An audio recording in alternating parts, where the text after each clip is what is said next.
Inchoate Offences in Criminal Law. Hello everyone, welcome back to Law and Advocacy with a Destiny. Today I will talk you through an important concept in criminal law known as inchoate offences. What is an inchoate offense? An inchoate offense is a crime that is committed even though the main or intended crime has not yet been completed. The law punishes these offenses because the offender has already taken steps toward committing a crime, that is, showing a clear intention to break the law. The word inchoate literally means just begun, in an early stage, or not fully formed. In criminal law, it refers to conduct that occurs before the final offense is completed. In other words, a person can be criminally liable even when the main crime has not actually happened. This area of law exists because waiting for a crime to be fully completed could expose society to serious danger. Therefore, the legal system allows authorities to intervene early when there is clear evidence that someone intends to commit a crime and has begun acting toward that goal.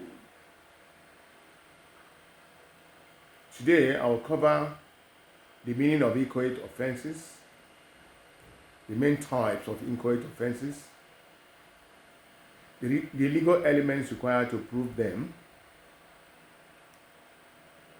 important statutory provisions in common law jurisdictions,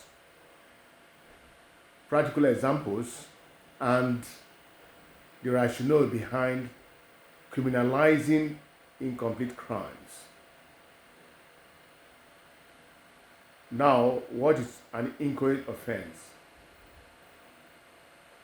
An inchoate offense arises when a person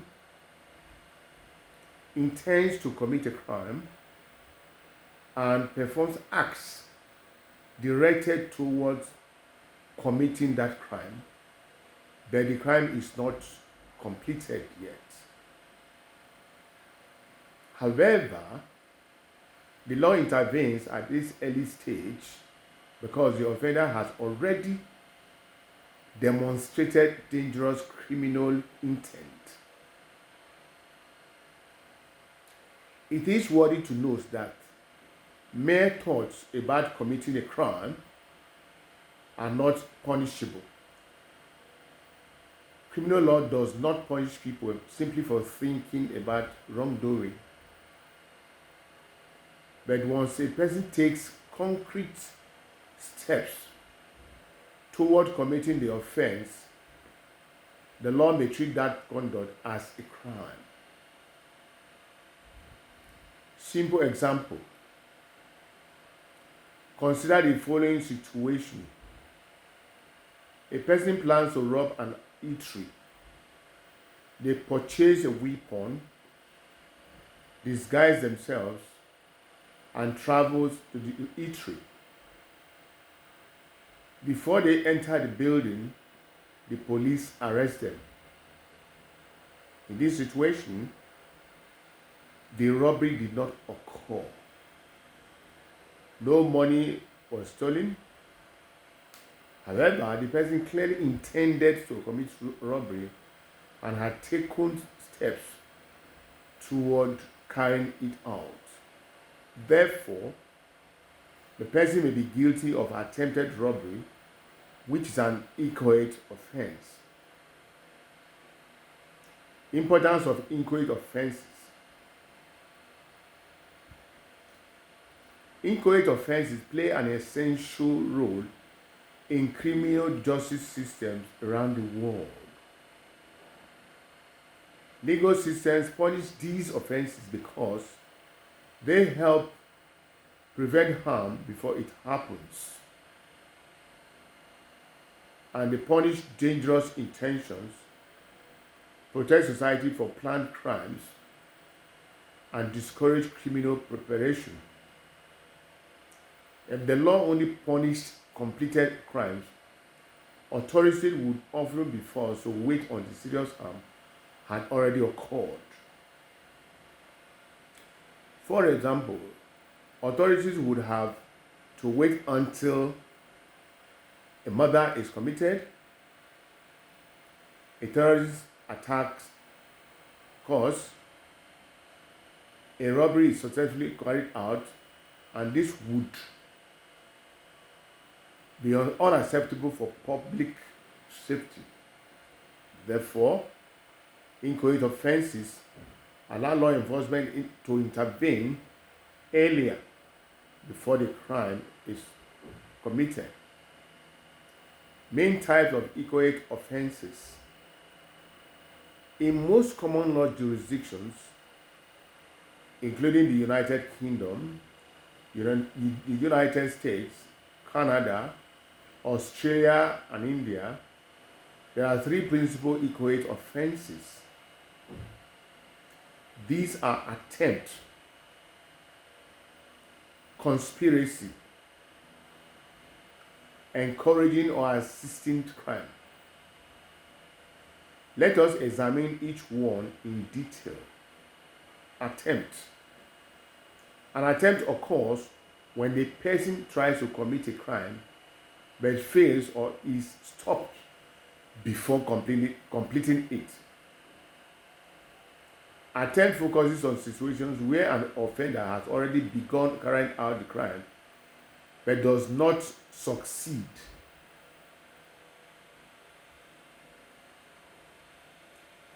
Legal framework in the United States. In the United Kingdom. Attempts are governed by the Criminal Attempts Act 1981 in the United Kingdom.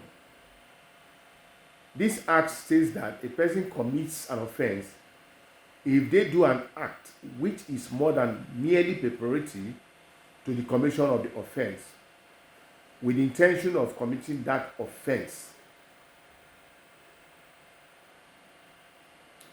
Key requirements: more than merely preparatory.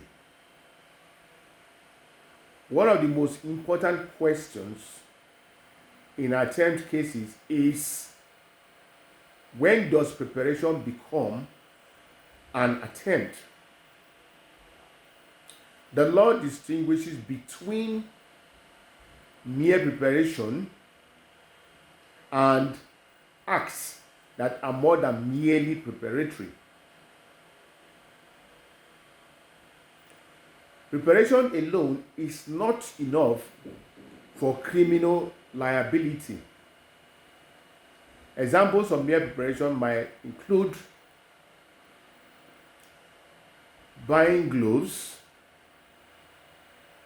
purchasing tools, and planning a crime. However, once the offender moves from planning to execution, the law may consider the conduct as an attempt.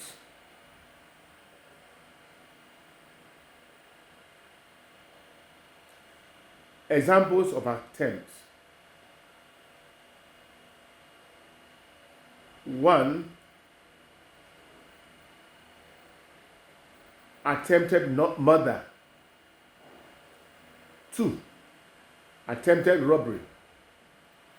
3. Attempted burglary. 4.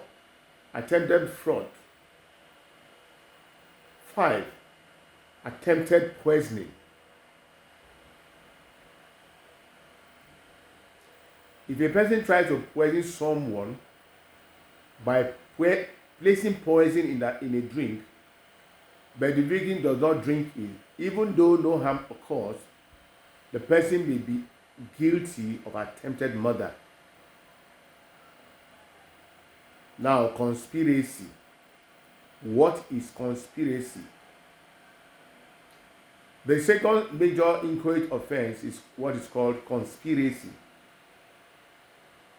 A conspiracy occurs when two or more persons agree to commit a criminal offense. The key point is that the crime exists even if the planned offense is never carried out. Legal framework.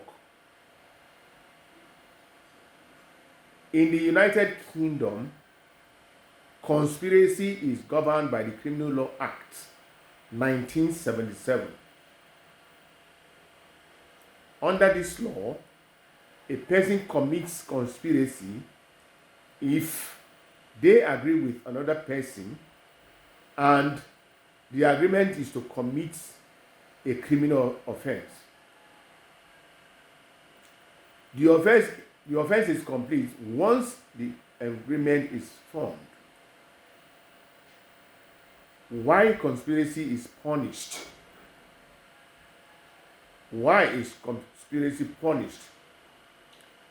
The law treats conspiracy seriously because group criminal activity is often more dangerous than individual.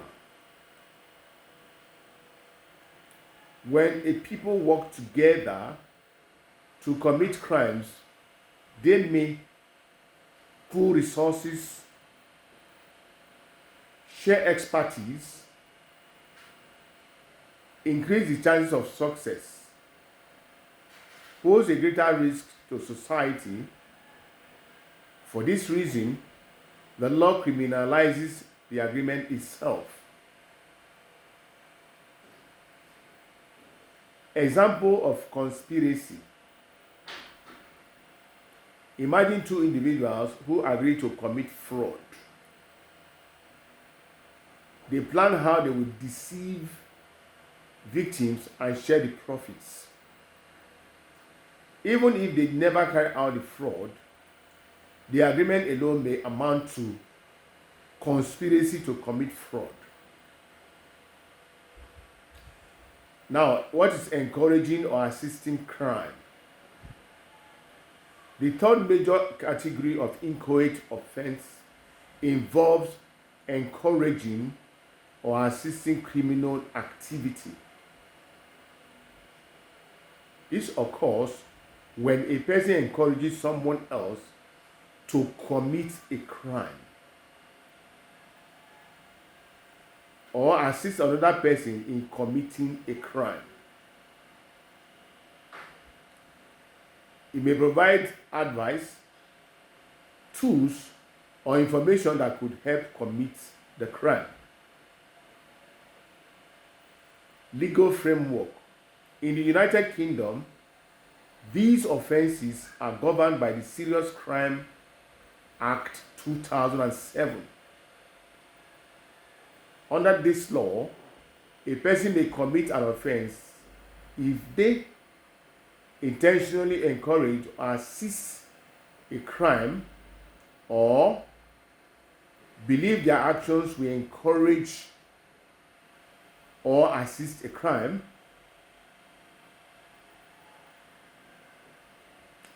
Importantly, the crime does not need to be completed. Examples of encouraging or assisting a crime. This includes teaching someone how to hack bank accounts, providing tools for burglary, advising someone on how to commit fraud, helping someone plan a terrorist attack. Even if the crime never happens, the person who provided assistance can still be guilty. Key elements of inchoate offenses. To prove an inchoate offense, prosecutors usually must establish two essential elements. One, the mens rea, or the criminal intent, and the Actus Reus, the criminal act, that is the action itself. Mens rea, or criminal intent, refers to the mental element of the crime. For inchoate offenses, the accused must intend that the main crime should occur. For example, if a person accidentally helps someone commit a crime without knowing their intentions, they may not be guilty of encouraging or assisting a crime. Intent is therefore crucial. Actus Reus, the criminal act itself. Actus Reus refers to the physical conduct of the accused. The prosecution must show that the accused took steps toward committing the offense. Again, mere thoughts are not enough. There must be actual conduct directed towards the crime. Further illustration. Consider the scenario below. A person intends to steal a lorry. They buy tools to break into the vehicle. They travel to the parking lot, approach the lorry, but before they break the window, police arrest them.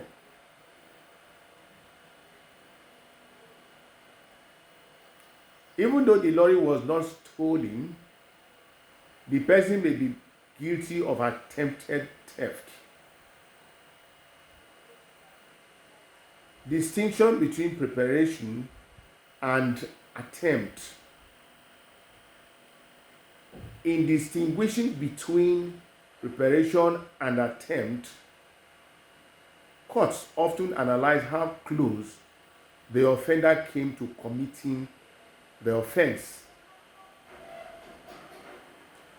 An important question such as, did the offender move beyond planning?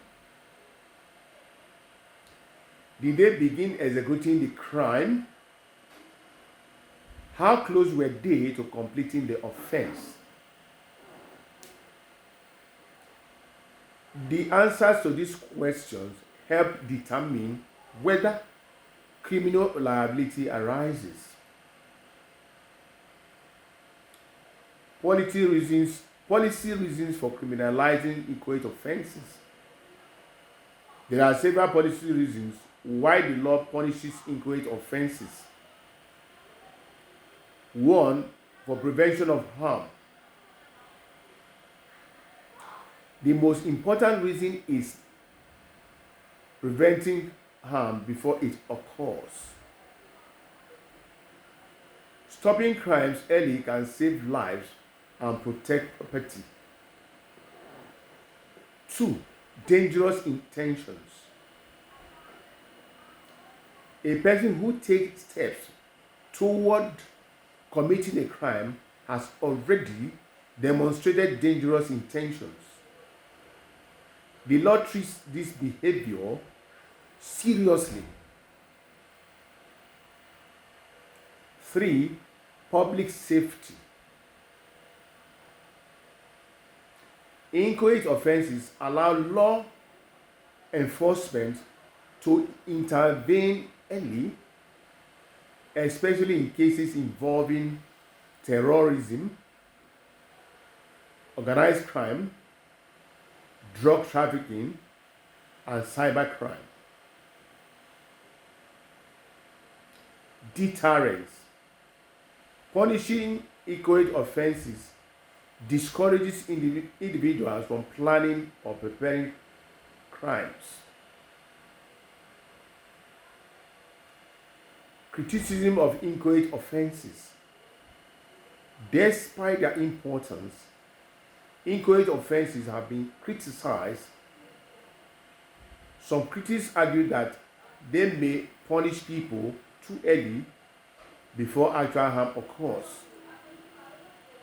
Others worry that determining the line between preparation and attempt can be difficult and subjective. Nevertheless, most legal systems accept that the benefits of preventing crime outweigh these concerns.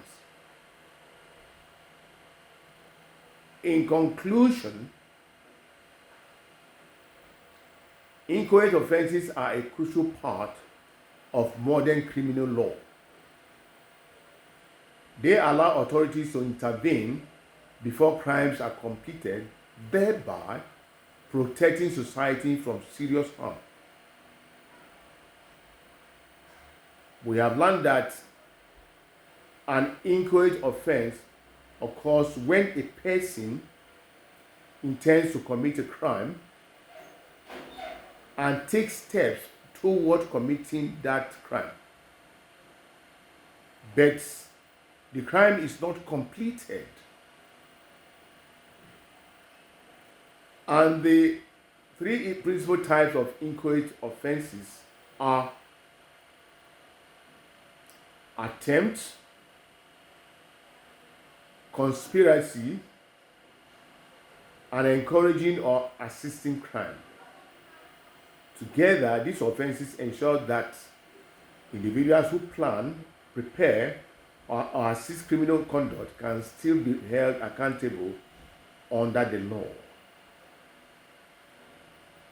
By criminalizing these early stages of wrongdoing, the legal system promotes public safety, prevention, as well as deterrence. Understanding inchoate offenses is therefore essential for anyone studying criminal law, legal practice, or criminal justice policy. This is where I draw the curtain.